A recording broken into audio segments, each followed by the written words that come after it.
اللہ کا کرم رہا جو الیکشنز گلگت بلتستان میں ہوئے 2/3 میجورٹی کے ساتھ پاکستان تحریک انصاف کی گورنمنٹ بنی ہے، اور یہ ایک بھاری ذمہ داری ہے کہ ایک اپرچونٹی ہے کہ گلگت بلتستان کے لوگوں کی خدمت کی جائے، اور انشاءاللہ تعالی یہ جو ہمیں ٹائم ملا ہے خدمت کا، اس میں ہم جو عوامی امنگیں ہمارے ساتھ وابستہ ہیں اور جس امید سے لوگوں نے ووٹ دیا ہے اس پہ ہم پورا اتریں گے، اور جو ہمارے درینہ مسائل ہیں جو 70 سال سے حل نہیں ہوئے یا کوئی بھی کسی بھی لیڈرشپ نے اس کو ایڈریس نہیں کیا، وہ انشاءاللہ تعالی پرائم منسٹر عمران خان صاحب کی سربراہی میں ان مسائل کا بھی ہم حل کریں گے اور گورننس کی ایک بہترین مثال قائم کریں گے۔ ہمارے جو ٹارگٹس ہیں اس وقت، جو 10 ڈسٹرکٹس ہیں اس میں ہمارے پاس صرف 2 اضلاع ہیں جن میں جو DHQ ہاسپٹلز ہیں وہ رن ہیں اور اس میں کوئی ٹریٹمنٹ اویلیبل ہے، جو کہ بیسک ٹریٹمنٹ ہے، جس میں ہم کہیں کہ OT ہمارا آپریشنل ہے یا گائنیکالوجسٹ بیٹھی ہوئی ہے، انستھیٹسٹ بیٹھا ہوا ہے۔ اس کے علاوہ جو ہمارے 8 ڈسٹرکٹس ہیں اس میں ان کے جو DHQs ہیں ان میں نہ OT رننگ پوزیشن میں، ڈائگنوسٹکس کا کوئی سسٹم نہیں ہے، کوئی اسپیشلسٹ نہیں بیٹھا ہوا، اور ہیلتھ میں پورے گلگت بلتستان میں جو ہمارے پاس نرسز کی تعداد ہے وہ 70 ہے۔ تو ہمارے پاس جو پہلا چیلنج ہے، جو انشاءاللہ تعالی پاکستان تحریک انصاف کی جو حکومت ہے، جو PM عمران خان صاحب کا ویژن ہے کہ صحت سب کے لیے، اور جو گورنمنٹ کسی بھی گورنمنٹ کی پہلی ذمہ داری ہوتی ہے اپنے جو لوگ ہیں ان کی صحت کا خیال رکھا جائے، تو ہم جو 10 اضلاع میں جو 8 اضلاع میں جو DHQ ہاسپٹلز ہیں ان کو آپریشنل کریں گے امیجیٹ بنیادوں پہ پہلے 6 مہینے میں، اور جب یہ آپریشنل ہوں گے، رننگ پوزیشن میں ہوں گے، تو جو پیرافریز کا جو پریشر ہے، جو 2 اضلاع ہیں سکردو اور گلگت، یہاں کے ہاسپٹلز کی پوزیشن اس وقت ایسی ہے کہ ایک بیڈ پہ 3 پیشنٹس لیٹے ہوئے، تو وہ جب پریشر کم ہوگا تو سیکنڈ جو فیز ہے نیکسٹ 6 منتھس میں ہم ان 2 DHQs کو ایک سٹیپ اپ گریڈ کریں گے، جس پہ ہم انشاءاللہ تعالی کوشش کریں گے نیورولوجی کی، ہارٹ کی، اور دوسری جو ٹریٹمنٹس جو گلگت اور سکردو میں اویلیبل نہیں ہیں، اور جو ہمارے غریب لوگ ہیں وہ ان کو پیشنٹس کو لے کے پاکستان کے دوسرے جو بڑے شہر ہیں یا اسلام آباد یا کراچی ٹریول کرنے پہ مجبور ہوتے ہیں، تو انشاءاللہ تعالی یہ کمی پوری کی جائے گی۔ اس کے بعد مارچ یا اپریل تک ہمارے جو ہیلتھ کارڈز ہیں یہ پورے گلگت بلتستان میں سب کو 100% جو پاپولیشن ہے اس میں تقسیم ہو جائے گی۔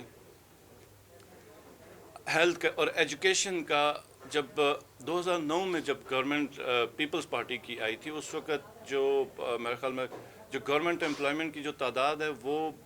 12,000 یا 15,000 کے قریب NIS میں موجود تھی، آج 52,000 ہے۔ لیکن بدقسمتی سے جو بیچ میں PMLN کی گورنمنٹ بھی آئی اور انہوں نے بھی بہت زیادہ بھرتیاں کی،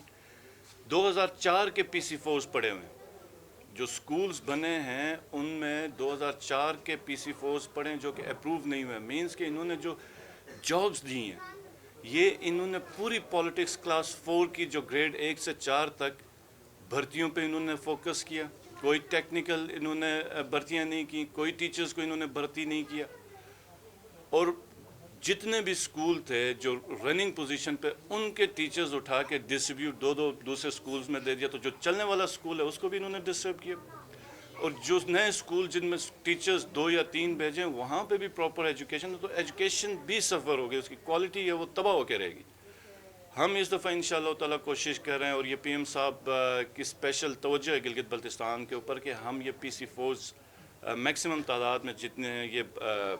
اپروو کروائیں، تاکہ گورننس کا کام ایجوکیشن میں، ہیلتھ میں، اور جو ہمارے ریگولرز پوسٹیں ہیں کہیں پر AC بیٹھا ہوا، نیچے تحصیلدار نہیں ہے، نائب تحصیلدار کی سیٹیں نہیں ہیں، وہ ساری ہم کریٹ کریں گے۔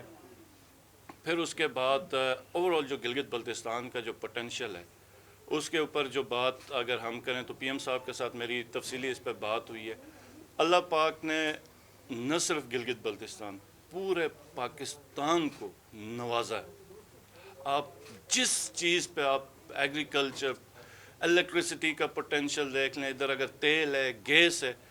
کون سی ایسی چیز ہے جس میں پاکستان کو اللہ پاک نے محروم رکھا ہے؟ اور اگر ہم اس چیز سے فائدہ نہ اٹھائیں تو میں سمجھتا ہوں کہ یہ ہماری بہت بڑی ناشکری ہوگی. اب پوٹینشیل میں اگر گلگت بلتستان کے ہم ذکر کریں تو خالی رن آف ریور پہ 40,000 میگا واٹ سے اوپر کی پروڈکشن ہو سکتی ہے جو بجلی ہم حاصل کر سکتے ہیں, اور یہ نہ صرف پورے ملک کا شارٹ فال پوری کر سکتی ہے بلکہ ہم اس کو ایکسپورٹ بھی کر سکتے ہیں. اس کے علاوہ جو ایک پوٹینشیل ہے گلگت بلتستان کا وہ ہمارے فروٹس ہیں, ایگریکلچر ہے, اور جو آرگینک مطلب آپ دنیا میں بہترین آپ کہیں کہ فروٹس آپ سیب ہے, چیری ہے, یہ سب گلگت بلتستان نہ صرف پروڈیوس کر سکتا ہے بلکہ ایکسپورٹ بھی کر سکتا ہے. لیکن انفارچونیٹلی ہمارے لوکل ٹریڈرز کو اس سلسلے میں کسی بھی گورنمنٹ نے نہ کوئی گائیڈنس کی, نہ ایسے کوئی پلیٹ فارمز اویلیبل ہوئے جہاں سے وہ مستفید ہو جائیں اور انٹرنیشنل مارکیٹ میں وہ اپنے پروڈکٹ کو مارکیٹ کر سکیں. تو انشاءاللہ تعالیٰ یہ موقع بھی ہم فراہم کریں گے اور اس اسپیکٹ کے اوپر بھی ہم کام کریں گے, ہماری گورنمنٹ کام کرے گی. ایڈونچر ٹورزم کا کانسیپٹ لے کے آ رہے ہیں. انشاءاللہ تعالیٰ ہم کانفیڈنٹ ہیں کہ پرائم منسٹر صاحب کی سربراہی میں ہم اپنے ٹارگٹس بھی اچیو کریں گے اور گلگت بلتستان کو جو وہ ان کی خواہش ہے جو پورا نہیں ہوئی, چاہے وہ پروویژنل پروونشل اسٹیٹس ہو یا good governance who in terms of health ہے, ایجوکیشن ہے, یا ان کا انفراسٹرکچر کا ڈیولپمنٹ ہے, یا ان کا پرائیویٹ سیکٹر کی ڈیولپمنٹ ہے, انشاءاللہ تعالیٰ وہ کریں. بہت شکریہ.